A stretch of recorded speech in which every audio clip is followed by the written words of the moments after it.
the world in love with you. You've seen the difference and it's getting better all the time. There's nothing you and I won't do. I'll stop the world and love with you.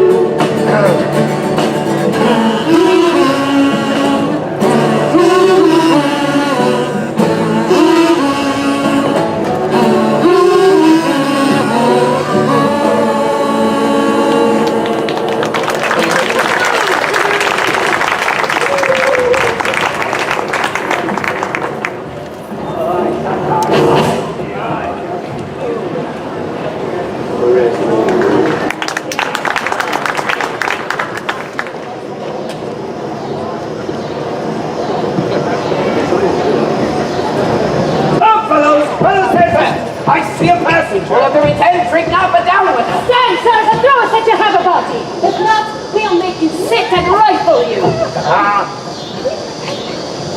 There we are, and then these are the villains that all the travelers you fear so much.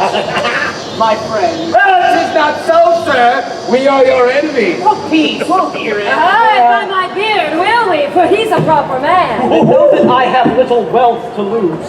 A man I am crossed with adversity. My only riches are these poor habiliments, of which if you should here disfurnish me, you take the sum and substance that I have. Oh, whither travel you?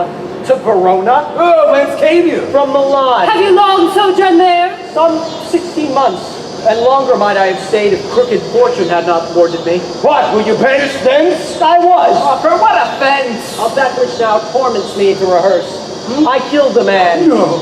and much repented, yet I killed him manfully in a fight, without base vantage or false treachery. Why, mere repented, if it were done so. But were you banished for so small a fault? I was, and held me glad of such a doom. By the bear scalp of Robin Hood's fat friar, this fellow were a king for our wild faction. Oh, we shall have him. Fellows, a word. One of them. It's an honorable kind of thievery.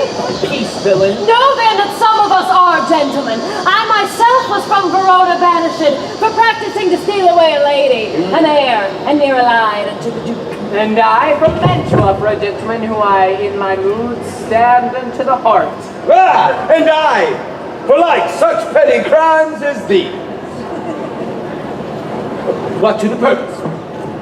For we cite our faults, that Count may hold excused our lawless lives, and partly, seeing you are beautified, with goodly shape, and by your own reported linguist, and a fellow of such perfection as we do in our quality much want. Indeed, because you are a banished man, therefore above the rest, we parley to you. Are you content to be our general, to make a virtue of necessity and live as we do in this forest? What sayest thou? Wilt thou be of our consort? Say I and be captain of us all. We'll do the homage and be ruled by thee. Love thee as our commander and our king. But if thou scorn our courtesy, thou diest Now, shall not live to brag what we've offered. I take your offer and will live with you. Provided, do no outrages on silly women or poor passengers. No, we detest such vile base practices. Come, go with us. Well, bring thee to our cruise and show thee all the treasure we have got, which with ourselves all rested thy expose.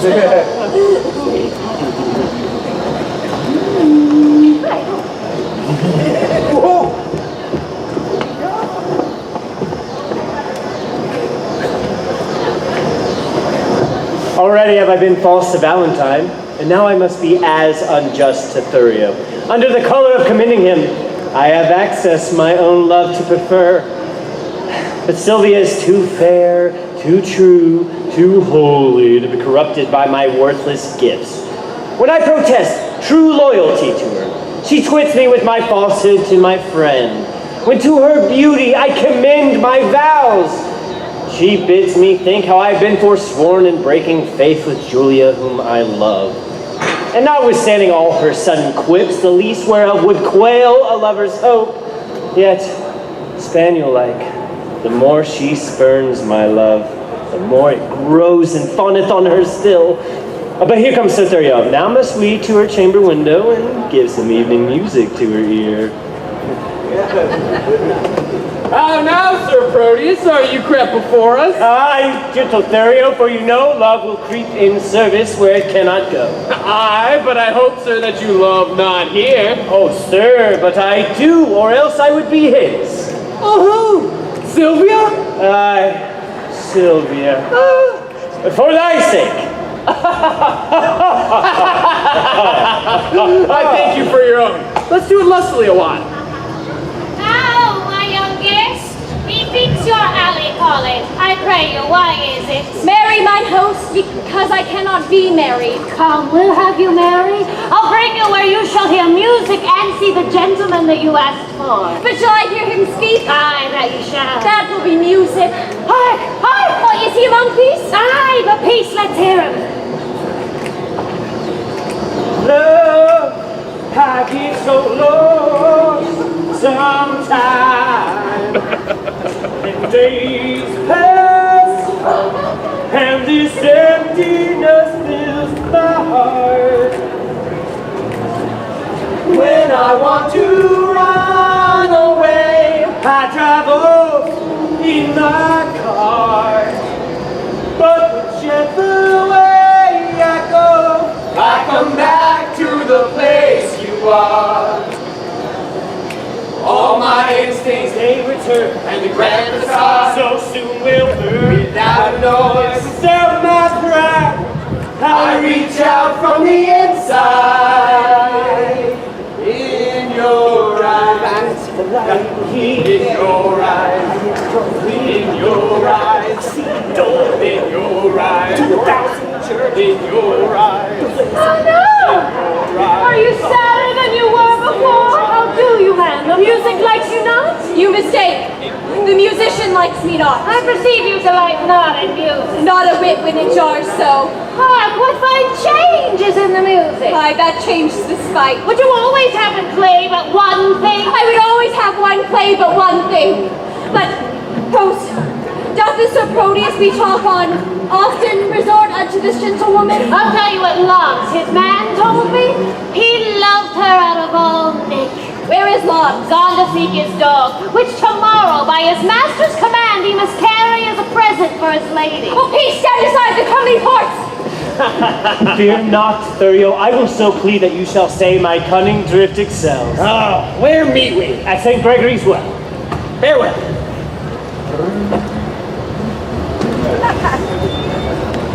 Madam, good evening to your ladyship. I thank you for your music, gentlemen. Who is it that spake? One, lady, if you knew his pure heart's truth, you would quickly learn to know him by his voice. Sir Proteus, as I take it. Sir Proteus, gentle lady, and your servant, What's your will? That I may compass yours. Can you have your wish? My will is even this, that presently you will hie you home to bed. Thou subtle, perjured, false, disloyal man, thinkest thou I am so shallow, so conceitless to be seduced by thy flattery that has deceived so many with thy vows? I grant, sweet love, that I did love a lady, but she is dead. 'Twere false if I should speak it, for I am sure she is not variant. Say that she be, yet Valentine, thy friend, survives, and art thou not ashamed to wrong him with thy importunity? I likewise hear Valentine is dead. And so suppose am I, for in his grave my love is buried. Madam, if your heart be so obdurate, vouchsafe me for my love your picture, the picture that is hanging in your chamber. To that I'll speak, to that I'll sigh and weep. For since the substance of your perfect self is else devoted, I am but a shadow, and to your shadow will I make true love. If 'twere substance, you would sure deceive it and make it but a shadow, as I am. I am very loath to be your idol, sir. But since your falsehood shall become you so well to worship shadows and adore false shapes, then Send to me in the morning and I'll send it. So good rest. Oh, as wretches have overnight to wait for execution in the morn. Post, will you go? By my halidom, I was fast asleep. Pray you, where lies Sir Proteus? Mary at my house, but trust me, I think 'tis almost day. Not so, but it hath been the longest night that e'er I watched, and the most heaviest.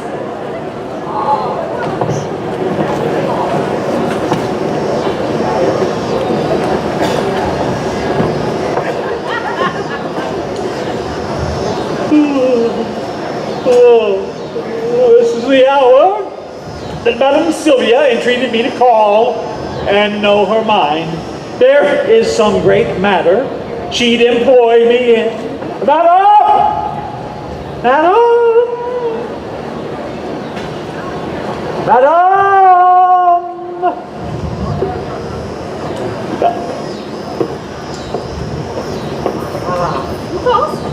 Your servant and your friend.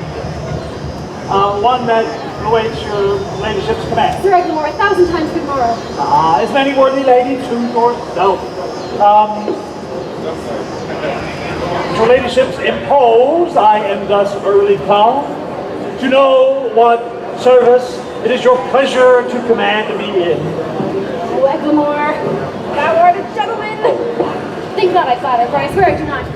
Valiant, wise, remorseful, well accomplished, thou art not ignorant what dear goodwill I bear as the banished Valentine, nor how my father would fiercely marry vain Thurio, whom my very soul abhors.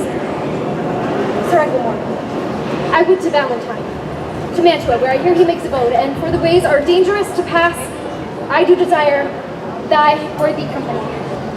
I do desire thee, even from a heart as full of sorrows as the sea of sands, to bear me company and go with me. If not to hide what I have said to thee, that I may venture to depart alone. Madam, I pity much your grievances, which, since I know they virtuously are placed, I give consent to go along with you, recking as little what betideth me as I do hope all good befortune you. When will you go? This evening coming, Where shall we meet? at Friar Patrick's cell, where I intend holy confession. I will not fail your ladyship. Good morrow, gentle lady. Good morrow, kind Sir Eglamour.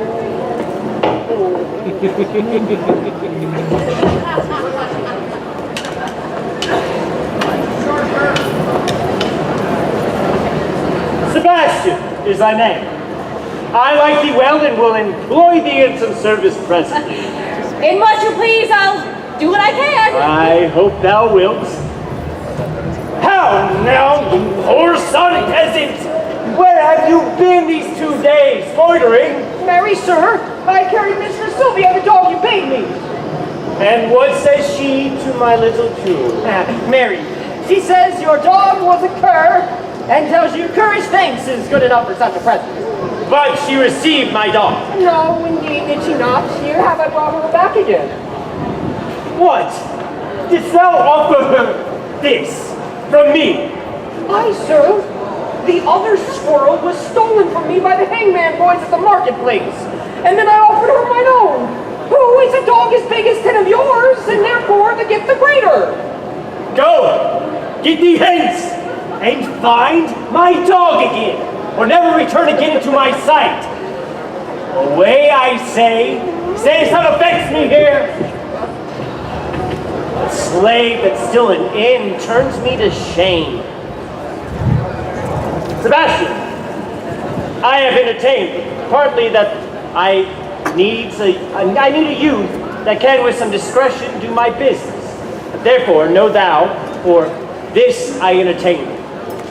Go presently, and take this ring with thee. Deliver it to Madame Sylvia. She loved me well. Deliver it to me. It seems you love not her to leave her token. She is dead belike? Not so, I think she lives. Alas! Why dost thou cry alas? I cannot choose but pity her. Wherefore shouldst thou pity her?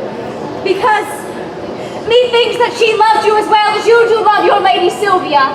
She dreams of him that has forgot her love. You dote on her that cares not for your love.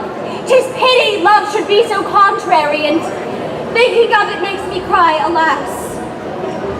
Well, take this ring and therewithal this letter. Tell my lady I claim the promise of her heavenly picture. Your message done, hie home unto my chamber, where you shall find me sad and solitary.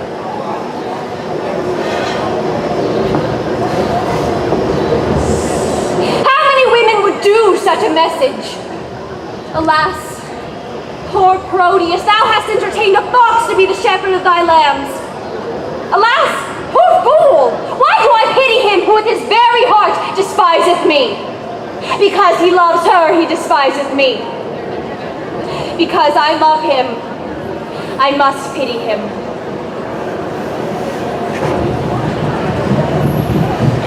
This ring I gave to him when he parted from me, to bind him to remember my goodwill. And now am I, unhappy messenger, but cannot be true servant to my master, unless I prove false traitor to myself. Yet will I woo for him, but yet so coldly as heaven it knows I would not have him speak. Gentlewoman, good day. I pray you, give my leave to bring me where to speak with Madam Sylvia. What would you with her if that I be she? Well, if you be she, I do entreat your patience to hear me speak the message I am sent on. From whom? From my master, Sir Proteus, madam. Oh, he sends you for a picture. Give your master this, tell him from me. One Julia, whom his changing thoughts forget, would better fit his chamber than this shadow. Madam, please you peruse this letter. I will not look upon your master's lines. I know they are stuffed with protestations and full of newfound oaths, which he will break as easily as I do tear this paper. Madam, he sent your ladyship this ring. More shame for him that he sent it me. For I heard him say 1,000 times that Julia gave it him at his departure. Though his false finger hath profaned the ring, mine will not do his Julia so much wrong. She thanks you. What sayest thou? I thank you, madam, that you tend to her. Poor gentlewoman, my master wrongs her much. Dost thou know her? Almost as well as I do know myself. To think upon her woes, I do protest that I have wept 100 several times. Belike she thinks that Proteus hath forsook her. I think she doth, and that's her cause of sorrow. She's beholden to thee, gentle youth. There. This is my purse. I give thee this for thy sweet mistress, because thou lovest her. Farewell. And she shall thank you for it if e'er you know her. A virtuous gentlewoman, mild and beautiful. I hope my master's suit will be but cold, since she respects my mistress' love so much. Alas, how love can trifle with itself. Here is her picture. Let me see. What should it be that he respects in her, but I can make respective in myself if this fond love were not a blinded God? Come, shadow. Come and take this shadow up, for 'tis thy rival. O thou senseless form, thou shalt be worshipped, kissed, loved, and adored, and if there were sense in his idolatry, my substance should be statue in thy stead. I'll use thee kindly for thy mistress' sake that used me so, or else, by Jove, I vow I should have scratched out your unseen guise to make my master out of love with me.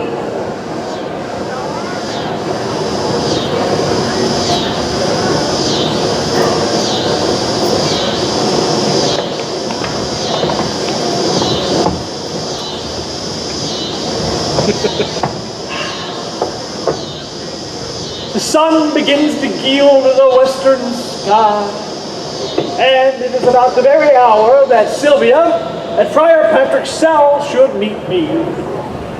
Oh, lady, a happy evening. Amen, amen. Go on, good Ecuador, out of the postern by the abbey wall. I fear I may be attended by some spies. Never fear.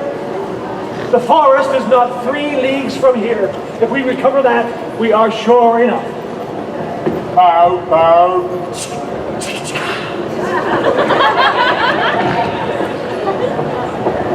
Bow, bow.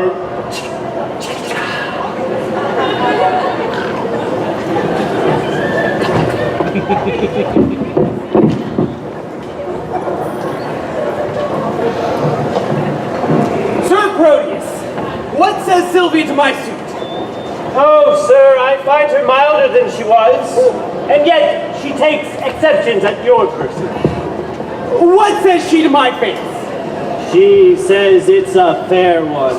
Nay, then the wanton lies. My face is black. Yet pearls are fair, and the old saying is, black men are pearls in beauteous ladies' eyes. 'Tis true, such pearls as put out ladies' eyes, for I'd rather wait than look on them. How like she my discourse?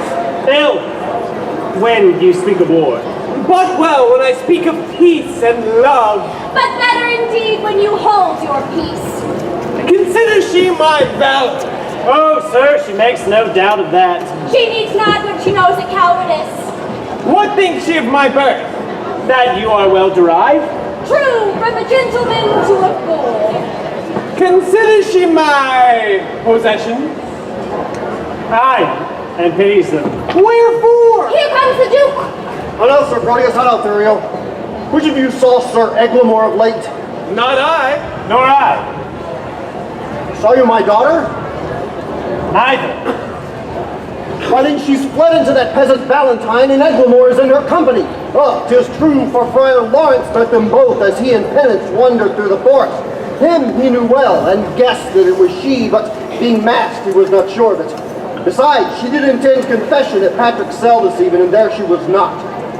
These likelihoods confirm her flight from hence. Therefore, I pray you, stand not to discourse, but mount you presently, and meet with me upon the rising of the mountain foot that leads towards Mantua, whither they are fled. Dispatch, sweet gentlemen, and follow me. Why, this it is to be a peevish girl that flies her fortune when it follows her. I'll after, more to be revenged on Eglamour than for the love of reckless Sylvia. And I will follow more for Sylvia's love than hate of Eglamour that goes with her. And I will follow, more to cross that love than hate for Sylvia that is gone for love.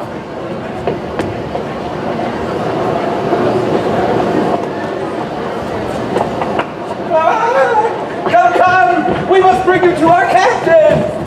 1,000 more chances than this would have learned me how to brook this patiently. Bring her away!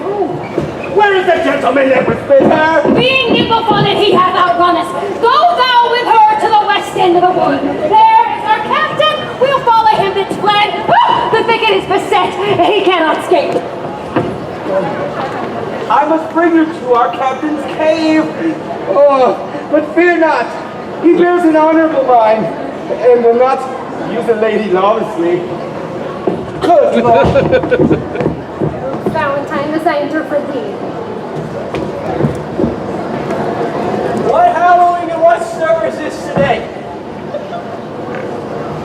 These are my mates that make their wills their law, have some unhappy passenger in chase. They like me well, but I have much to do to keep them from uncivil outrages. Withdraw thee, Valentine. Who's this come here?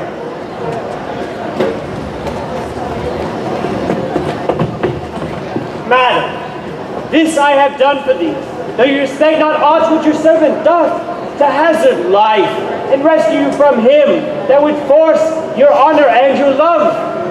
Vouchsafe me for my meed, but one fair look, no smaller boon than this I cannot beg, and no smaller than this I am sure you cannot give. How like a dream this is I hear and see. Love, give me patience to forbear a while. Ah, miserable, unhappy that I am. Unhappy, madam, ere you were, but by my coming, I have made you happy. By thy approach thou makest me most unhappy. And me when he approached to your presence. Had I been seized by a hungry lion, I would have been a breakfast to the feast rather than be rescued by multiple Proteus. Oh, heaven be judged how I love Valentine! Besides, as tender to me as my soul, and full as much for more there cannot be, I do detest the false perjured Proteus. Therefore be gone, solicit me no more. What dangerous action stood it next to death would I not undergo but for one calm look? Oh, 'tis the curse in love, and still approved when women can love where they're not beloved. For Proteus cannot love where he is beloved. Read over Julia's heart. Thy first best love, for whose dear sake thou didst friend thy babe into 1,000 oaths, and all those oaths descended into perjury to love me. Thou hast no faith left now! Unless thou'st two, that's far worse than none. Better have none than plural faith and just do much by one. Thou counterfeit to thy true friend. The love who respects friends. All men but Proteus. Nay, if the gentle spirit of moving words can no way change you to a milder form, how will you like a soldier at arm's end? In love you get the nature of love. I'll force thee yield to my desire. Let go that rude, uncivil touch! Valentine!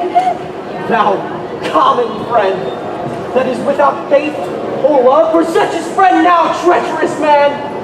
Thou hast beguiled my hopes. Not that mine eyes could have persuaded me. Now I dare not say I have one friend alive, for thou wouldst disprove me. Oh, time most accursed, that mongst all foes, a friend should be the worst. My shame and guilt confound. Forgive me, Valentine.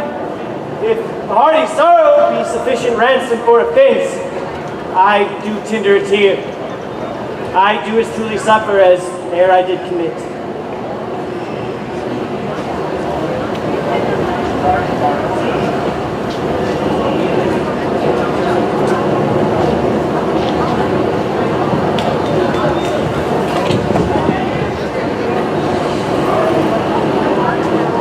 Then I am paid, and once again do I receive the honest. For those who are not satisfied by penitence or nor of heaven nor earth, for these are pleased. Also by penitence, the Eternal's wrath is appeased.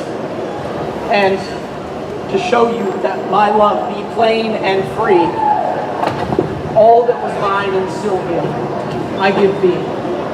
Oh me, unhappy! Look to the boy! Why, Whack? How now, boy? What's the matter? Speak. Oh, good sir, my master charged me to deliver a ring to Madame Sylvia, which, out of my neglect, was never done. Where is that ring, boy? Here 'tis. This is it. How? Let me see. Why, this is a ring I gave unto Julia. Oh, cry you mercy, sir, I have mistook. This is the ring you sent to Sylvia. But how camest thou by this ring? At my depart I did give it unto Julia. And Julia herself did give it me. And Julia herself hath brought it hither. How? Julia! Behold, her who gave aim to all thy oaths and entertained them deeply in her heart. How oft hast thou with perjury cleft the root? Oh, Proteus, let this habit make thee blush. Be thou ashamed that I had took upon me such an immodest raiment, if shame live in a disguise of love. It is the lesser blot modesty finds. Women to change their shapes, then men their minds. Then men their minds. 'Tis true. Oh, heaven, were men but constant, he were perfect. That one error fills him with faults, makes him run through all the sins. Inconstancy falls off ere it begins. What in Sylvia's face but I may spot, more fresh than Julia's with a constant eye. Come, a hand from either. Oh, bear witness, heaven, I have my wish forever. And I mine.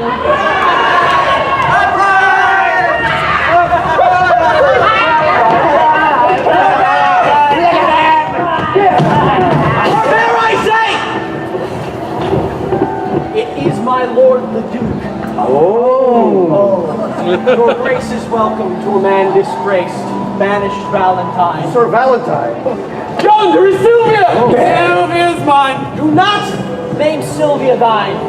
If once again Verona shall not hold thee, I dare thee to take possession of her with a touch. I dare thee but to breathe upon my love. Sir Valentine, I care not for her. I claim her not, therefore she is thine. Now, by the honor of my ancestry, I do applaud thy spirit, Valentine, and think thee worthy of an empress's love. Know then, I here forget all former griefs, cancel all grudge, and reveal thee home again. Lead a new state in thy unrivaled merit to which I thus subscribe. Sir Valentine, thou art a gentleman and well derived. Take thou thy Sylvia, for thou hast deserved her. I like the gift, your grace, it hath made me happy.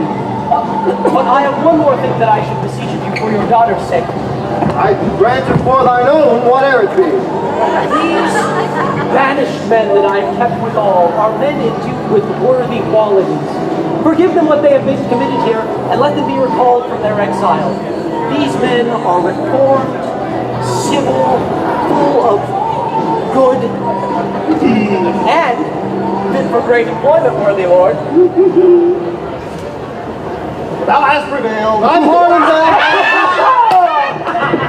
Suppose you did some noise for dessert.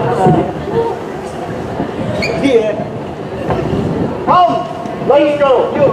We will include all jars with triumph, mirth, and rare solemnity. In your eyes,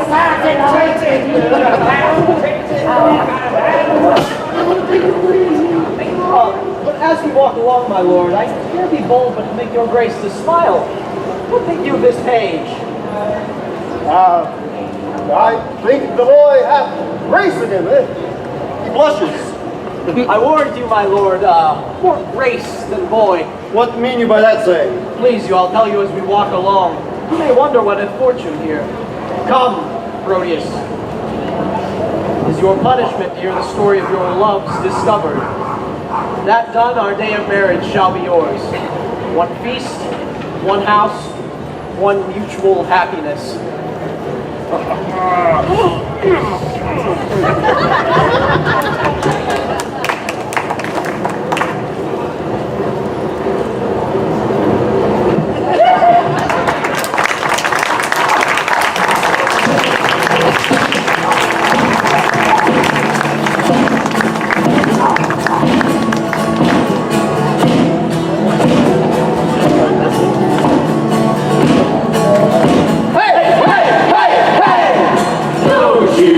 Forget about me.